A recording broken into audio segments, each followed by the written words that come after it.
ድካም በኋላ መጥቻለሁኝና ሃይሚዬ እንኳን ደስ አለሽ፣ እንኳን ማርያም ማረችሽ። እንግዲህ አይደለም ቆይ አሁን ይዤ የመጣሁት እንግዳ ከኛ ቀድሞ ልጅ ሊወልዱ ይችላሉና ዝም ብለሽ ገምቺ። ምን አይነት እንግዳ ይመጣልሽ መስልሽ? አበባ ወይ አሻንጉሊት? ጥሩ ገምተሻል። ግን ሁለት አሻንጉሊት ነው ያመጣሁልሽ። እንግዲህ ሁለቱ ልግለጥሽ? ቆይ እንዳገልጪ ቆይ አንተ የምርህን ነው? ኧረ ቀልድ ነው። ይሄው ሁለት ጥንቸል ገዝቼልሻለሁ። የትን ኧረ ምንም አይደለም እንዴ። ለዚህ ነው ተወጂ ልትፈሪ? አይ ጥፍራ። እሺ ነይ ቁጭ። እንዴት እንደደከመኝ ብታይ። የምርህን ነው ብሩኬ? ማርያም የኛ ናቸው። አሁን ቤት እንሰራላቸዋለን። አይናቸው እንትን ነው የኖርዌይ ነው ምናምን ነው። ሲያምሩ ደስ አለሽ? ዋና አንቺ ደስታ ነው።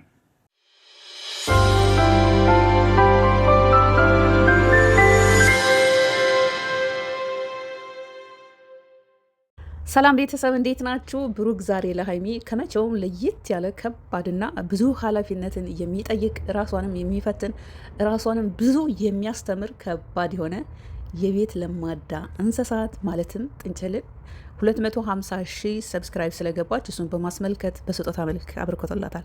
ምናልባት ይህንን የቤት ለማዳ እንስሳት በስጦታ መልክ ሲያበረክትላት እንደ ቀላል አይታችሁ ከሆነ በጣም ተሳስታችኋል። ያው አንዳንድ ጊዜ የሀገራችን ላይ እንደዛ አይነት የቤት ለማዳ እንስሳቶች አልተለመዱም። ያው ከሀገር ውጭ ያላችሁ ታውቃላችሁ ምን ያህል ከራሳቸው በላይ ለቤት ለማዳ እንስሳቶች ክብርና እንክብካቤ እንደሚያደርጉላችሁ የምታውቁ ታውቃላችሁ። እናም ይህቺ ለማዳ እንስሳት ጥንቸልም ማለት ነው በጣም ለሚወዱ ሰው ነው በስጦታ መልክ የሚበረከትላቸው። ወይም እነሱ ራሳቸው ከወደዱ ራሳቸው በገንዘባቸው ገዝተው ያሳድጋሉ። ለምሳሌ ብሩክ ሃይሚን በጣም ነው የምወዳት፣ በጣም ነው የማከብራት። እንደውም ለራስ ለመኪና ምናምን ነገር እንክብካቤ ነው ለኔ እንክብካቤ አታደርግልኝም እያለች ነበረ። ግን ደግሞ እኔ በጣም ነው የምወዳት።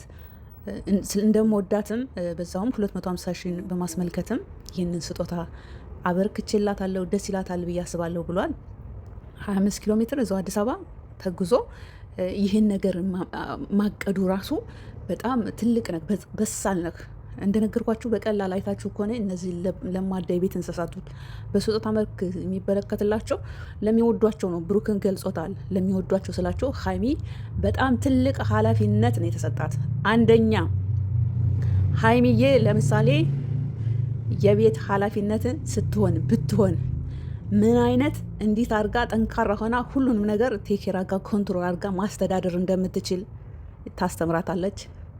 ሁለተኛ ቤቷን በስነ ስርዓት በጽዳት ማትይዝ ከሆነ በየቀኑ ሳሎኗን የማትወለውል ከሆነ በየቀኑ ይሄን ሶፋዋን የማታጸዳ ከሆነ ያው አታጸዳም፣ ሰው የለማ ብቻዋን ስለሆነች። አሁን ግን ቤቷን በየቀኑ ታጸዳለች፣ ምክንያቱም እሷ ስላለች። ሌላው እንግዲህ በቤት ውስጥ የቤት እንስሳት ለማዳናት አብራት ትሆናለች፣ አብራት ታጫውታታለች፣ አብራት ትሆነ በቃ የሆነ ቢደብራት ራሱ ከጎኗ ልክ እንደ ልጅ ነው የሚያዋት። የሳሎን ውበት ናት ስላልችሁ ለዛም ነው ቤቷን ምናልባት በየቀኑ ማታጸዳ ከሆነ ካጸዳለች፣ ሽንት ቤቷን በየቀኑ ማታጥብ ከሆነ ታጥባለች፣ እቃዎቿን በስነ ስርዓት ማደረድር ከሆነ ትደረድራለች። በጣም ከባድ የቤተሰብ ኃላፊ ብትሆን ልጅ ቢኖራት የሆነ ሰው መጥቶ ብታሳድግ የሆነ ሕፃን ልጅ ብታሳድግ በቃ ቤተሰብ በአጠቃላይ አስተዳዳሪ ብትሆን ምን ያህል ራሷን አሳምና ሁሉንም ነገር ኮንትሮል አድርጋ ሰዓቷን ተጠቅማ ሁሉ ነገር በስርዓት ትወጣዋለች የሚለውንም ለማሳየት ነው። ራሷ ብዙ ኃላፊነት የሚጠይቅ ከባድ ስጦታ ነው የሰጣት የምላችሁ። ሌላው እንግዲህ ያው እንደነገርኳቸው ሃይሚ እንደፈለገች ወታ መግባት አትችልም። እንደፈለገች የትም ሄዳ አድራ አምሽታ ምናምን መምጣት አትችልም። ምክንያቱም ልክ እንደ ቤተሰብ የሆነ እቤት ውስጥ ለማዳ የቤት እንስሳ ትጠብቃታለች። እንደ ልጇም ልታደርጋት ትችላለች፣ እንደ እህቷም ልታደርጋት ትችላለች፣ እንደ ወንድሟም እንደፈለገች ልታደርጋት ትችላለች። ግን ከጥንቸሏ ሃይሚ ብዙ ነገር ትማራለች፣ ኃላፊነትን ሞር ትማራለች። ከዛ በተረፈ እንግዲህ ጥንቸሎች ፍቅርን ይሰብካሉ፣ ብዙ ጥቅም አላቸው። ስለዛ ውስጥ አልናገርም። ከእሷ ፍቅር ትማራለች፣ ፍቅርን እንዴት መስጠት እንደምትችል፣ እንዴት ከእሷ ጋር ትግባባለች። ለምሳሌ ከሌሎች ሰዎች ጋር የመግባባት ችግር ካለባት ከጥንችሏ ጋር ትግባባለች። ከዛ ከሌላ ሰው ጋር እንዴት አድርጋ መግባባት እንዳለባት እሷ የቤት ለማዷ እንስሳት ታስተምራታለች። ለዛም ነው ከባድ የሆነ ብዙ ኃላፊነትን የሚጠይቅ የቤት ለማዳ እንስሳ ጥንቸልን ብሩክ በስጦታ መልክ ለሀይሚ ያበረከተላት ያልኳችሁ። ለማንኛውም በጣም ደስ የሚል ከባድ የሆነ ስጦታን የሰጣት ሆነ ለመናገር ያው እንደነገርኳችሁ ቀለል የምታደርጉ ከባድ ነው። በዛ አጋጣሚ ሀይሚ ያው በብዙ ነገር ተፈትና ሊሆን ይችላል ነው እኔ ስላላየው ያላየሁትን ነገር እንደዚህ ነው ብዬ በድርቅና አላወራም። በብዙ ነገር ተፈትና ሊሆን ይችላል። የተፈተነ ሰው ደግሞ ሁሌ በፈተና እናልፍም። ሁላችንም ያው በፈተና ውስጥ እናልፋለን። ሰው እንትን አይደለም፣ ግን ደግሞ የሰው ልጅ ይፈተናል።